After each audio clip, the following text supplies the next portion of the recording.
Hello traders, आप सभी का स्वागत है हमारे और एक नई वीडियो में। आज हम देखने वाले हैं दो ऐसे स्टॉक जो कि एक स्टॉक अच्छी बाइंग लेवल पे है और एक स्टॉक अच्छे ब्रेकआउट लेवल पे। शुरू करते हैं आज की वीडियो, लेकिन उससे पहले अगर आपने अभी तक हमारे फ्री टेलीग्राम चैनल को ज्वाइन नहीं किया है तो अभी जाकर ज्वाइन कर लीजिए, जहाँ पर आपको डेली एनालिसिस बेसिस पर फ्री इंट्राडे कॉल्स प्रोवाइड किए जाएंगे। लिंक आपको वीडियो के डिस्क्रिप्शन बॉक्स में मिल जाएगी।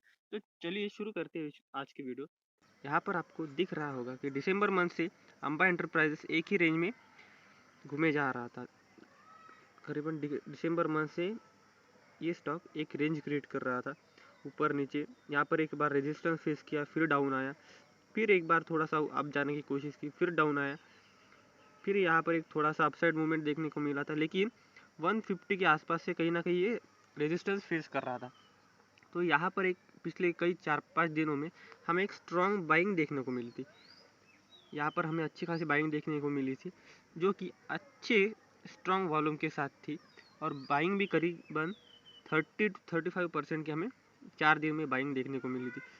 लेकिन उससे पहले भी हमें एक बार इसी स्टॉक में बाइंग देखने को मिली है, अच्छी खासी यहाँ पर भी बाइंग आई थी, लेकिन ये कैंडल 150 के ऊपर क्लोज नहीं हो पाई।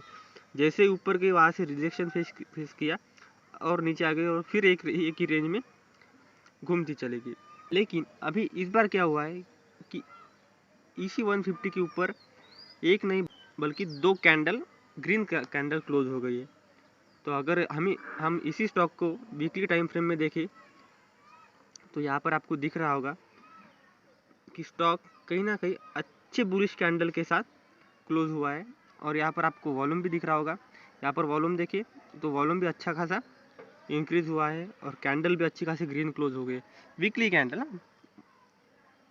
तो यहाँ पर हम लोग क्या कर सकते हैं, एक अच्छे खासे बाइंग के साथ ऊपर हम लोग जा सकते हैं। अगर 167-170 के आसपास अगर कैंडल डेली कैंडल क्लोज होती है, कई दिनों से हम लोग देखें इस स्टॉक को, तो ये स्टॉक कहीं ना कहीं एक फॉर्मेशन क्रिएट कर रहा था।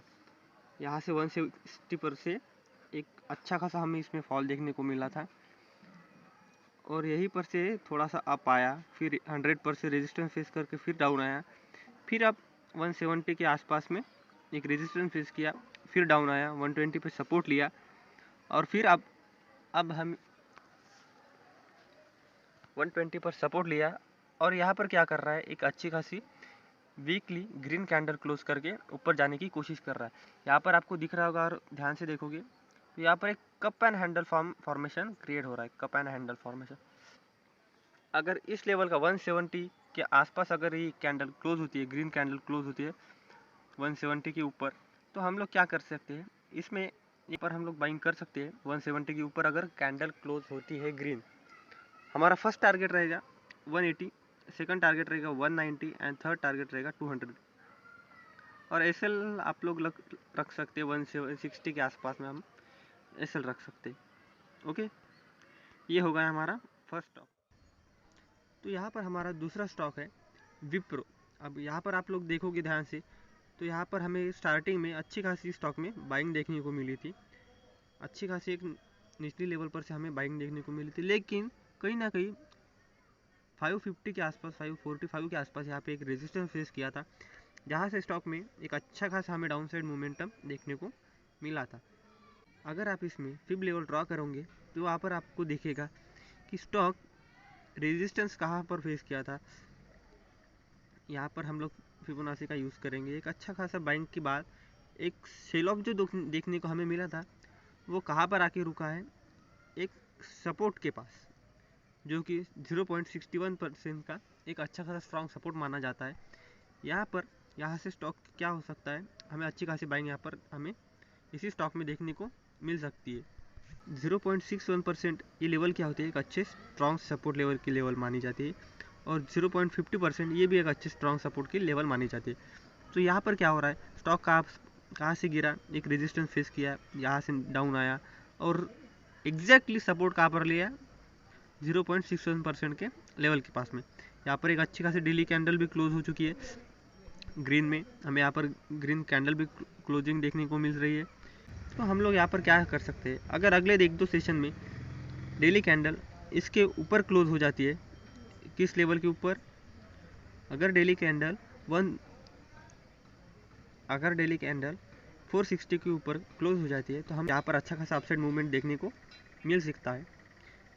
यहाँ पर एक एग्जैक्टली सपोर्ट लेने के बाद में एक अच्छा खासा बाइंग मूवमेंट हमें देखने को मिल सकता है।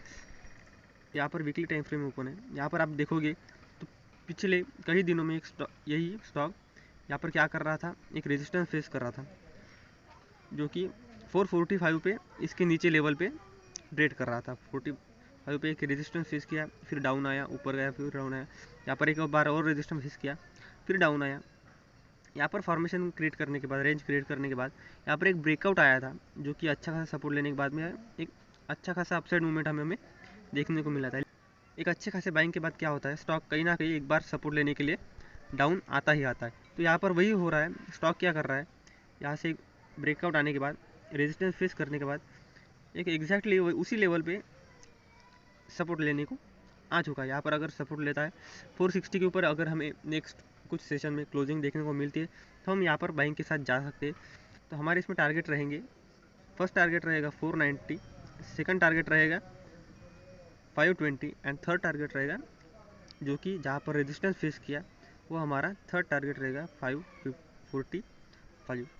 जिस लेवल से सपोर्ट लिया है उसी लेवल के नीचे हम लोग एसएल रख सकते हैं। ओके, ठीक है।